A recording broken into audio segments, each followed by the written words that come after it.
So I open the sail and I find mouse droppings everywhere. But let's go in order, and if you want to hear the story, keep watching the video. Hello to all sailors, male and female, and welcome as always to the DNet Studio Diva Layla. I'm Fabio Portesan, and in this new tutorial from Hinelson Academy, we'll talk about how, where, and when to wash the sails of your boat. Intro!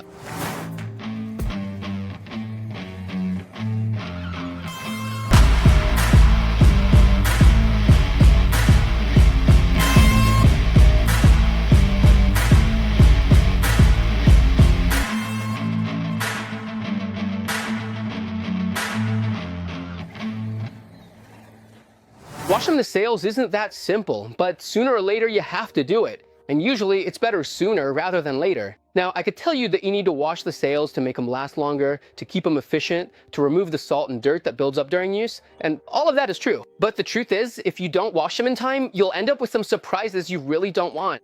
For example, when boats spend a lot of time in the shipyard without being checked, they can get visits from unwanted guests, and the worst of these are always rats.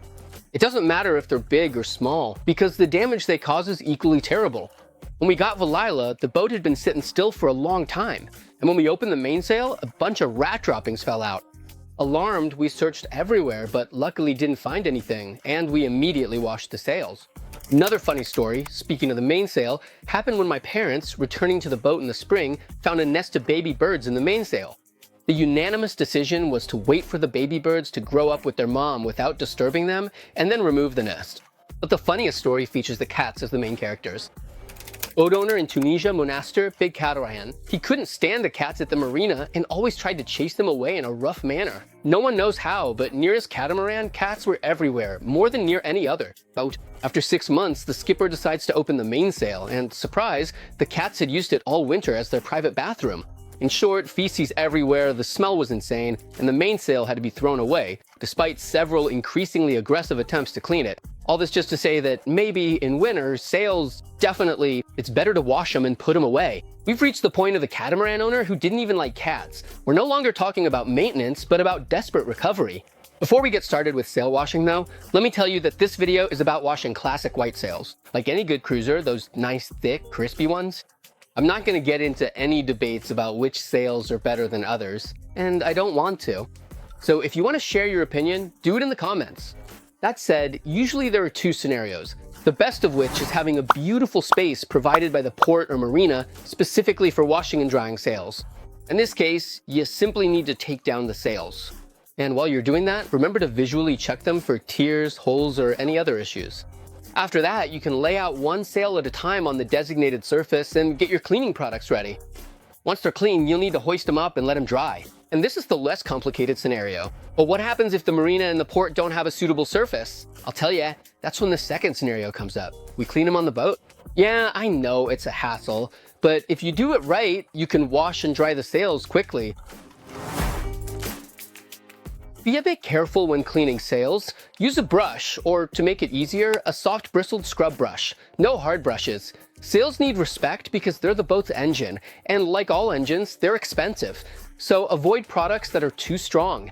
Acid? Salicylic acid? No. Bleach? No. If you really want to use a bleach-based product, make sure you rinse it off like there's no tomorrow.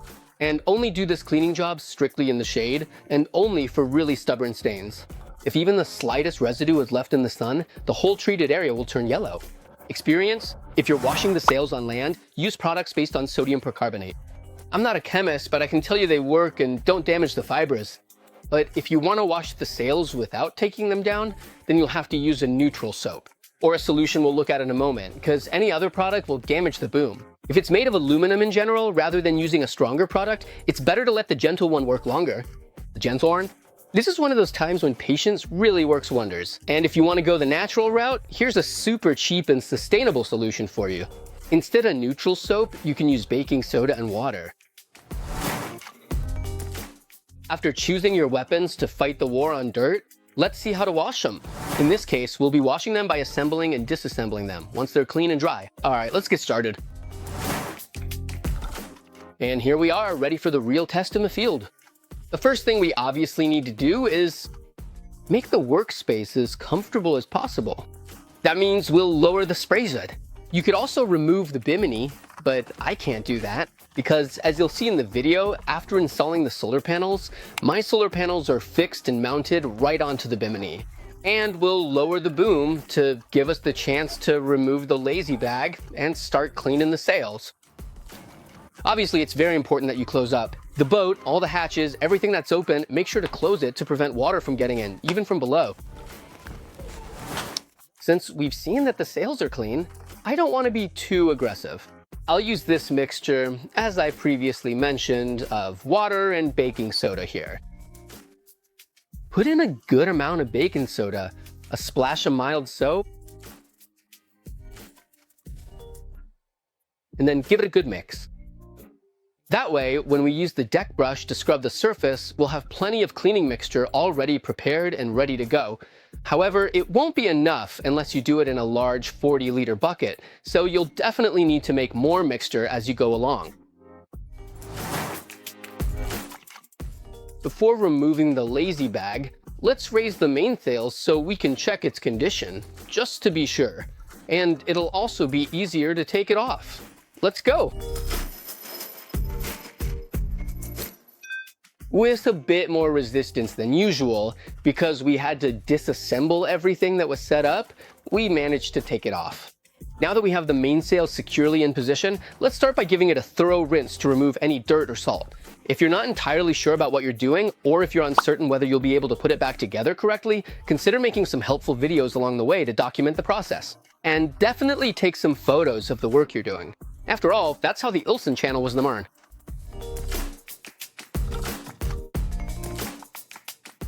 Rinse the sail thoroughly with plenty of water.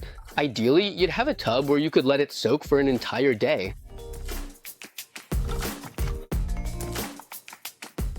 In this case, we'll proceed with the mainsail, which is already completely dampened. First, wash the sail from the foot up to the head. Then we'll hoist it back up and rinse it very thoroughly again. We'll see what dirty spots are still left that we can go over with a sponge. And then another good rinse. Remember, rinse, rinse, rinse. Water, water, water. While I lower the sail, I apply the solution of baking soda and black soap. Remember, rinsing's essential. Anything you leave on the sail, be it soap, baking soda, or bleach, will turn into stains and marks in the sun. I'm absolutely against waste, but here you need to use water. Water and more water. And now repeat the process on the other side of the sail. And there you go. Now, once the whole sail is washed, we wait for it to dry.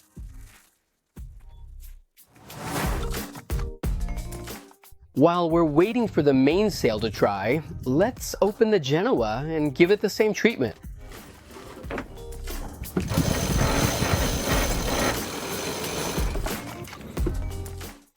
While you're doing these tasks, always pay attention to the wind. With the Genoa, we repeat the same process as with the mainsail. Rinse one side thoroughly and then the other. Treat it with the baking soda and mild soap solution. Both sides of the Genoa. Here too, rinse as if there were no tomorrow. Both sides. Here, we're treating a particularly stubborn and tough stain with sodium percarbonate. Soft side of the sponge, rinsed. Remember, rinse, rinse, rinse, and rinse again. A note, if you really have a stubborn stain and want to try bleach, use the foaming kind, like a spray, just to be clear. This way, you'll keep the treatment area localized. Avoid the seams and don't scrub too hard. It's better to act chemically than mechanically, and I can't stress this enough. If your sails are dirty with grease or rust, you'll definitely need to use the specific product, which is usually pretty strong. Absolutely don't use it on the boat's deck, because whatever you remove from the sail will end up on the deck. Then comes drying, which needs to be perfect. If you're washing them on land, use the special drying pole. But if you're on the boat, just hoist the sails and leave them rigged until they're completely dry. Obviously, don't do this on a day when 50 knots of wind are expected. But remember, once a sail's already damaged, it's hard to get it back into good condition. Before you risk having to throw it away, just use it as it is until the end. And for your next sails, don't forget to store them away for the winter and always treat them as they deserve. Now all that's left is to take down the sails and fold them. Be careful where you store them too, because you need to avoid damp lockers and areas of the boat that could get dirty. It's better to keep them inside a cabin, in a dry and clean place. Sails don't like humidity, and they'll let you know quickly thanks to that lovely moldy green color they'll develop if you neglect them.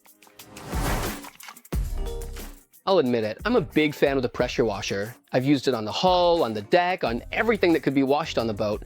But with sails, you have to be careful. It should only and exclusively be used for a deep cleaning, like when you've just bought the boat, and everything has been sitting still for years. In that case, it works miracles. But if you do regular maintenance, it's not necessary. Actually, you just risk damaging the fibers and, above all, fraying the seams. So as a general rule, I'd say pressure washer, generally no. So to sum up, regular cleaning, the right products, a gentle touch, and most importantly, perfect drying. Your sails will thank you, they'll last longer, and you'll have way fewer headaches next season. And remember, instead of letting them turn into a bathroom for Tunisian cats, wash them. And once again, we've reached the end. To stay up to date, make sure to turn on notifications by clicking the bell. And if you have any comments, feel free to leave them below. I'll be happy to read your questions, your suggestions, and to reply to you as well. If you have a friend whose mainsail is a cat playground, as always, share this video with them. Fair winds. Not too little, not too much, but just right.